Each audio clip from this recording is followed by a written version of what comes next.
This is a very, very close fight. And I don't necessarily see leaning too heavy one way or the other. So break it down for me, my man. Stylistically, Cory Sandhagen can compete with the best of them. He only loses to the best of them. But Cheeto Vera is on a run right now. What do you think, bro?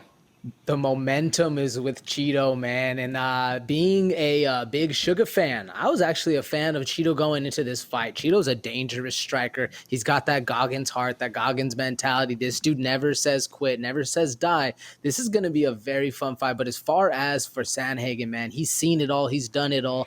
And I think he still knows it's his time. He feels robbed a little bit. He feels cheated.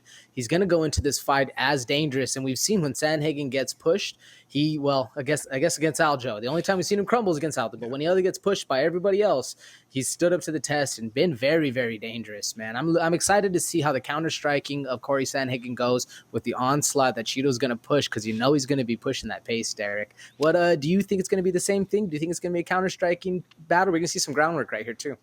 Well, I think it's going to be interesting because I don't necessarily see Cory Sandhagen being on the back foot the whole fight, man. I think he's going to bring it to Cheeto Vera. If you look at his last fight, man, he even tried to incorporate a little bit of wrestling.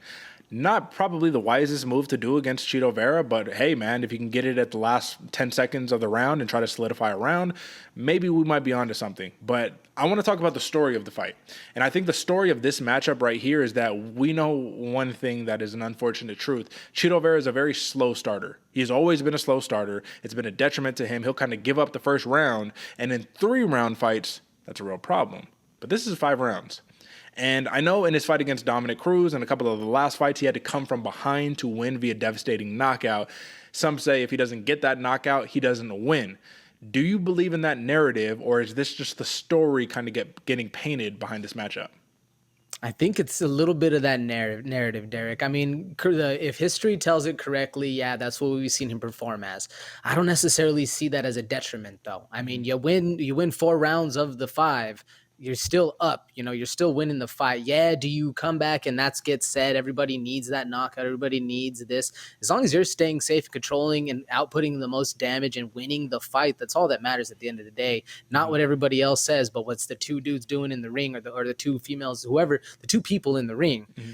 Either way, man, that's what's going to be most important in this fight. Do you think it's narrative here? I think it's a narrative, man. I think people are making this very simple black and white. And when it's very black and white, that's when I know you need to stray away from that narrative and you need to start thinking about it a little more deeply and more intelligently. I think that there's a couple other factors you have to take into consideration, right?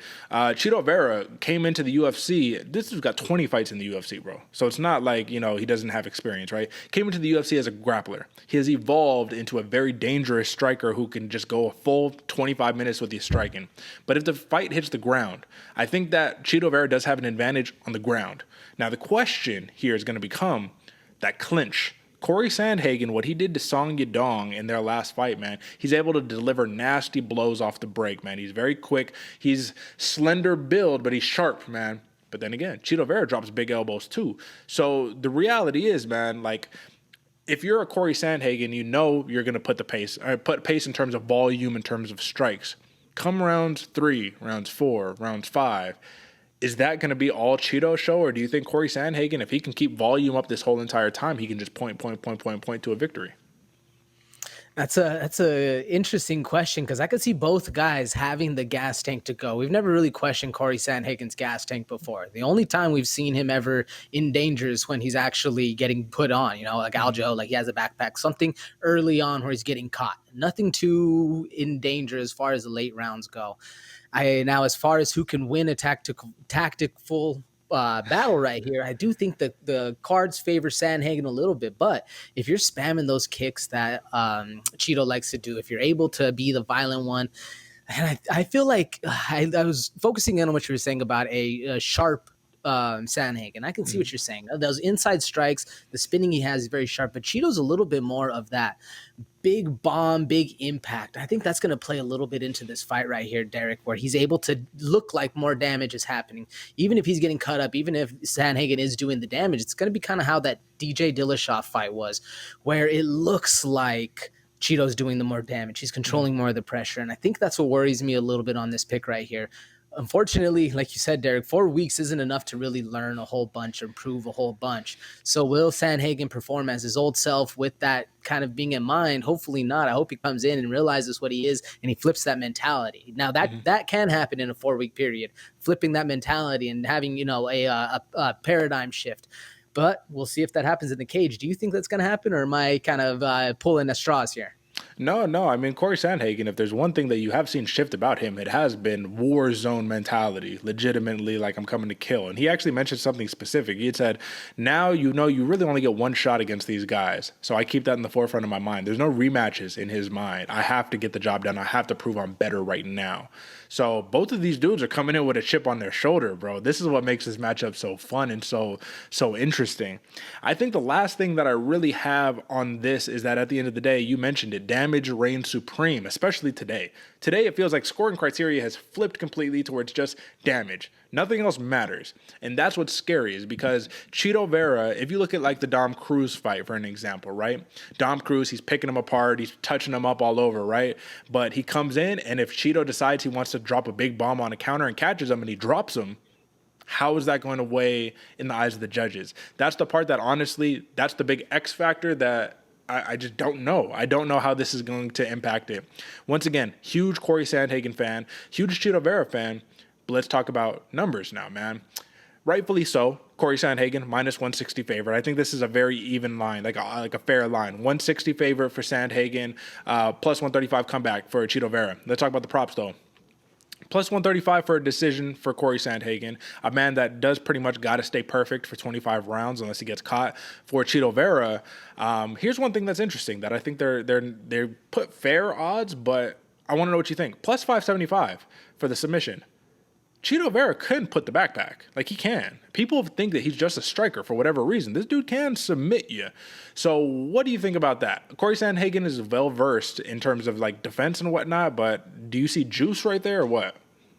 45% of Chito Vera wins by submission, Derek. I think that's a big sleeping number, that plus 575. If you're a Vera fan, and in fact, man, you're right. If we've seen Sandhagen in any bit of damage before, it's early in the rounds, it's quick when you're dry, and Vera is that sleeper kind of submission artist where not a lot of people think it is. That odds right there speaks volumes about it. I see a lot of value there too. I mean, and you look over on the other side at the plus 900 Cory Sandhagen. They don't give him any chance on a submission at all. So I think they think the ground game still does favor Vera. But, I mean, that's a massive up, and I definitely think he can get it in. He does have a lot of wins right there, man, by submission. So I guess now, man, we have to give a tally. We have to say, what do we think and how we think it's going to get it done? I'm going to go with Chito Vera here, man. And I'm not going to lie to everybody out there watching. This has not been an easy pick. My mind does say Cory Sandhagen, but something inside of me says Chito Vera can edge this one out. We're discounting him just a little bit too much. We're making it too black and white and, Cory Sandhagen's more technical. He's just going to outpoint him. Well, I thought that about a lot of other fighters, and guess what? Fighting is a little more complicated than that. So I'm going to take the pick of Chito Vera, and I'm going to go with the Hail Mary of give me the TKO, man. Late. I'm going round 4, round 5, TKO. But I'm thinking a ground and pound situation, man. An elbow out the clinch or something. I'm not thinking about just another spectacular head kick knockout. That'd be nice, but give me Chito Vera TKO. How do you see it? Man, I the funny thing about this, Derek, is I am right there with you. My heart is saying Vera. My head has been saying Sandhagen. And it's a hard one to choose, man, because I can see this fight going a lot of ways. Anytime I think Sandhagen's going to be outpointing him, Vera's going to be standing there toe to toe. This dude, like I said, never says die. It's hard to choose against him. But I'm going Sandhagen, and I'm going decision. I'm taking the plus 135. I don't see him putting Chito to sleep. I don't see him getting the submission. So I have to go with the decision. But again, very hard fight, very close fight. This one's going to be a popcorn sit back and chill for me personally, man. This one's going to be a lot of fun. That's right. And that's what I'm saying. At the end of the day, the fans, us, we win. We win with this, win or lose, no matter who goes forward. These two are top caliber fighters in the bantamweight division, excuse me.